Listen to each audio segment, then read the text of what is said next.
Assalamualaikum warahmatullahi wabarakatuh. Perkenalkan, nama saya Erisa Anggraini. Saya di sini akan mempresentasikan materi dari mata kuliah Hadis Tarbawi yang berjudul Hadis tentang Metode Pembelajaran. Baik, langsung saja. Satu metode pembelajaran dalam surat An-Nahl ayat 125. Bismillahirrahmanirrahim.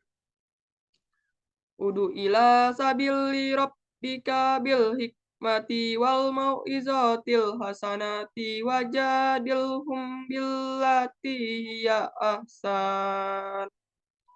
Inna rabbaka huwa alamu biman dollang sabili wa huwa alamu bil muhtadin. Yang artinya, serulah manusia kepada jalan Tuhanmu dengan hikmah dan pengajaran yang baik. Dan berdebatlah dengan mereka dengan cara yang baik. Sesungguhnya Tuhanmu, dialah yang lebih mengetahui siapa yang sesat dari jalannya dan dialah yang lebih mengetahui siapa yang mendapat petunjuk. Dua metode teladan atau meniru. Allah berfirman dalam Quran surat Al-Maidah ayat 31. Bismillahirrahmanirrahim. Faba'asallahu quraban yabhasu fil ardi liyuriyahu kaifa yuwari sau'ata ahi.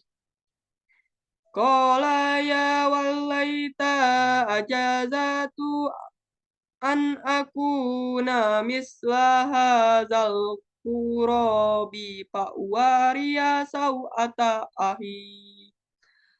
Fa'asabaha minan nadimin. Artinya, kemudian Allah mengutus seekor burung gagak menggali tanah untuk diperlihatkan kepada Kabil bagaimana dia seharusnya menguburkan mayat saudaranya. Kabil berkata, "Oh, celaka aku, mengapa aku tidak mampu berbuat seperti burung gagak ini, sehingga aku dapat menguburkan mayat saudaraku ini, maka jadilah dia termasuk orang yang menyesal." Hadis metode eksperimen yaitu menceritakan kepada kami Kutaibah Ibnu Said Al-Taqafi dan Abu Kamil Al-Jahdari dan pada satu lapas.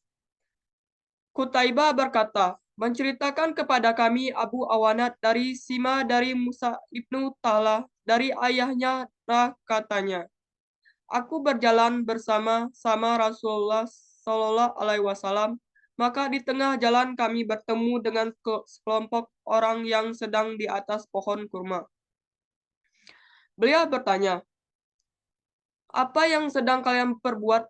Jawab mereka, kami sedang mencangkok pohon kurma. Kata Rasulullah Shallallahu Alaihi Wasallam, menurut dugaanku, pekerjaan itu tidak ada gunanya. Lalu mereka hentikan pekerjaan mereka, tetapi kemudian dikabarkan orang kepada beliau bahwa pekerjaan mereka itu berhasil baik. Maka Rasulullah Shallallahu Alaihi Wasallam bersabda, jika pekerjaan itu ternyata bermanfaat bagi mereka, teruskanlah. Aku hanya menduga-duga, maka janganlah diambil peduli duga-dugaan itu. Tetapi jika aku berbicara dengan agama Allah, maka pegang teguhlah itu, karena aku sekali-kali tidak akan berdusta terhadap Allah. Hadis riwayat Muslim. Pengertian metode eksperimen. Menurut Sagala 2005, metode eksperimen adalah suatu cara mengajar, di mana siswa melakukan suatu percobaan tentang suatu hal, mengamati prosesnya serta menuliskan hasil percobaannya. Kemudian hasil pengamatan itu disampaikan ke kelas dan dievaluasi oleh guru. Tujuan metode eksperimen. Tujuan metode eksperimen adalah agar peserta didik dapat merancang, mempersiapkan, melaksanakan, melaporkan, membuktikan, serta menarik kesimpulan dari berbagai fakta dan informasi yang didapat ketika mereka melakukan percobaan sendiri. Pengertian metode asistensi. Metode Asistensi merupakan suatu metode dalam proses pembelajaran di mana seorang asisten membantu guru atau dosen dalam memberikan bimbingan atau pengajaran kepada mahasiswa atau siswa. Asisten atau tutor bertindak sebagai pembimbing atau fasilitator dalam proses pembelajaran. Sementara guru atau dosen tetap menjadi pemimpin dalam kelas atau ruang kuliah. Metode ini bertujuan untuk meningkatkan kualitas pembelajaran dan mempercepat proses pembelajar mengajar.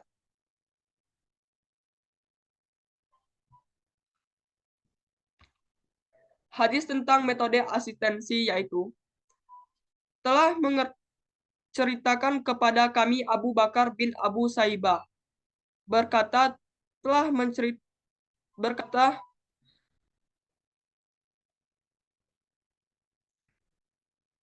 menceritakan kepada kami seorang laki-laki dari Bani Ahmir bahwasannya ia pernah minta izin kepada Nabi Sallallahu Alaihi Wasallam saat beliau di dalam rumah.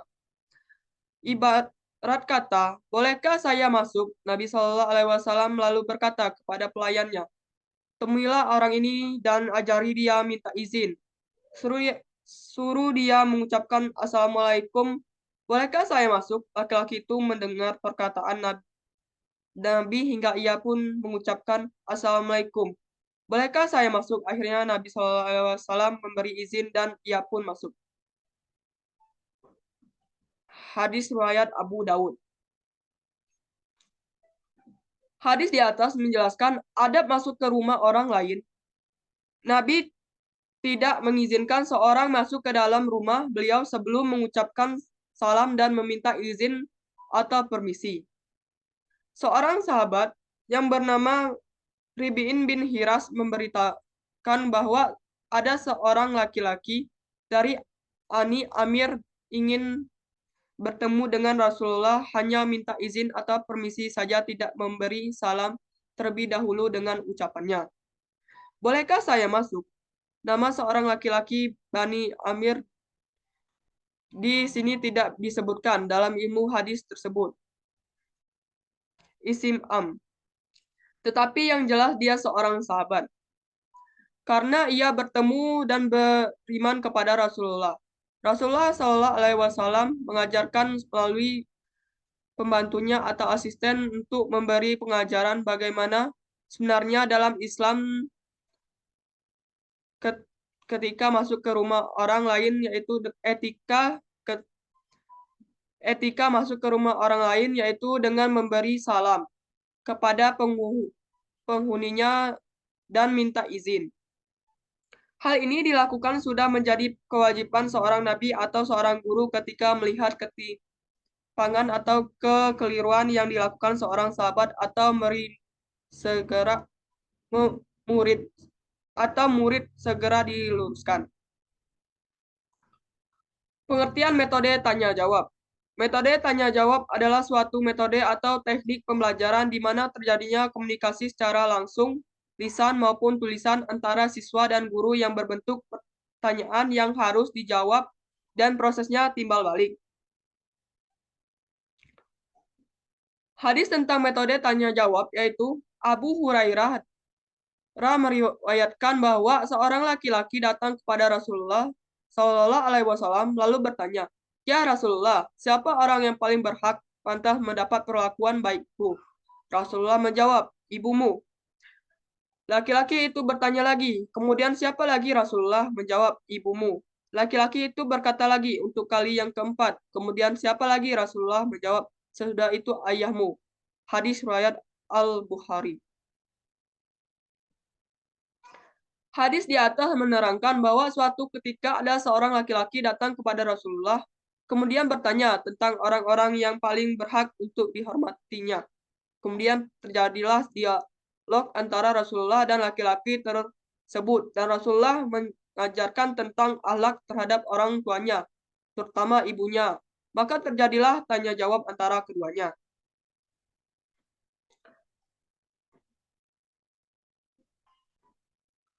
Dari materi di atas, kita masuk kesimpulannya. Kesimpulannya adalah Melatih peserta didik menggunakan logika induktif untuk menarik kesimpulan dari fakta, informasi, atau data yang terkumpul melalui kegiatan percobaan. Tujuan metode eksperimen adalah agar peserta didik dapat merancang, mempersiapkan, melaksanakan, melaporkan, membuktikan, serta menarik kesimpulan dari berbagai fakta dan informasi yang didapat ketika mereka melakukan percobaan sendiri. Metode tanya jawab adalah suatu metode atau teknik pembelajaran di mana terjadinya komunikasi secara langsung, lisan maupun tulisan antara siswa dan guru, yang berbentuk pertanyaan yang harus dijawab dan prosesnya timbal balik.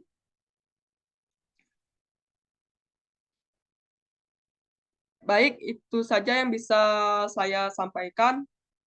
Mohon maaf apabila banyak kesalahan dan kekurangan. Saya akhiri. Wassalamualaikum warahmatullahi wabarakatuh.